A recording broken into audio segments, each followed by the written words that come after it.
असां खां ई हुकूमत सकाफ़ती खां तो मदद करे थो, बसि इन जे हिसाब सां लाहौर इस्लामाबाद जेके बि फेस्टिवल लॻंदा आहिनि उन्हनि ते खणी वेंदा आहियूं। हीअ लतीफ़ सरकार जी तबलीग आहे। ऐं जेके वरी उस्ताद या शागिर्द बि हूंदा आहिनि, तंबूरा वठंदा आहिनि, त उहो वरी राग उन्हनि खे सेखारींदो आहे, तंद सेखारींदो आहे।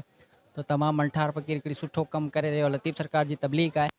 तो इहो ई बसि असीं जेको फेस्टिवल ते खणी पई वेंदा आहियूं। घणे जा घणा ॿाहिरी मुल्क जा बि शागिर्द हूंदा आहिनि, अची राग सिखंदा आहिनि।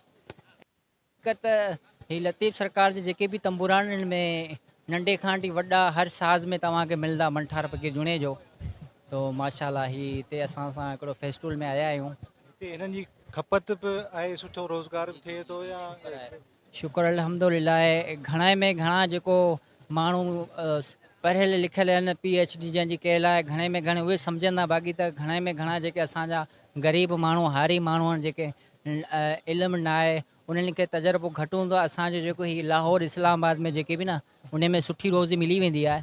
पर हिते बि शुक्र अल्हम्दुलिल्लाह मालिकनि जा करम आहिनि लतीफ़ सरकार जा, हिते बि सुठो असांजो वापारु हले थो।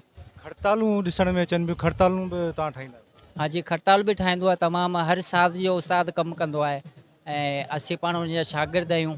उस्ताद हर साज़ जो कमु करे ॼाणे थो। क़ीमत भला कीअं हूंदी आहे हिननि तंबूरनि जी? क़ीमत प्राइज़ सही आहे, छो त हिते त तमामु असांजी प्राइस जेको सो सही पई हले।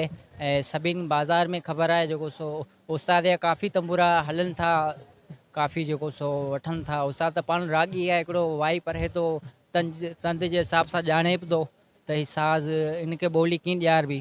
हीअं त मुख़्तलिफ़ माण्हू ठाहींदा, पर उहो उनखे ॿोली जी ख़बर न हूंदी आहे त तंद किथे वॼंदी आहे, उहो उस्ताद खे वॾी ॼाण हूंदी आहे। घटि में घटि केतिरी क़ीमत खां शुरू थिए थो ऐं आख़िर में वधि केतिरो? साईं घटि में घटि जी हीउ तंबूरो ॾिसो त हिन जी प्राइज़ आहे 600 रुपया। हिन खां वठी वॾे तंबूरे ताईं जी हीअ साइज़ पई आहे मथे, तक़रीबन 35,000 40,000 ताईं आहे। हा, रोज़गार थिए थो, सुठो थिए थो। हिन में महिनत बि वॾी आहे साईं। वॾे तंबूरे में तव्हां असांखे 2 महीना लॻियो था वञनि ठाहिण में, हिन जो ख़र्च बि आहे। ऐं हे नंढनि में बि असांजी महिनत वॾी आहे, सॼा काठ जा आहिनि। हे काठ जा ठहियल आहिनि, असांखे हिन में वॾी महिनत लॻी आहे। पोइ बि हिन जी प्राइस ॾिसो तव्हां 600 रुपया आहे। ही शो पीस आहे या वॼनि था? न साईं, ही शो पीस आहे। हिन जो आवाज़ बि वॾे तंबूरे वांगुरु ॿोली साॻी आहे, थोरो वॼे बि थो। हा, हिन जो जेको न थोरो वॼे बि थो। ॿिए तव्हांखे ॿुधायूं था।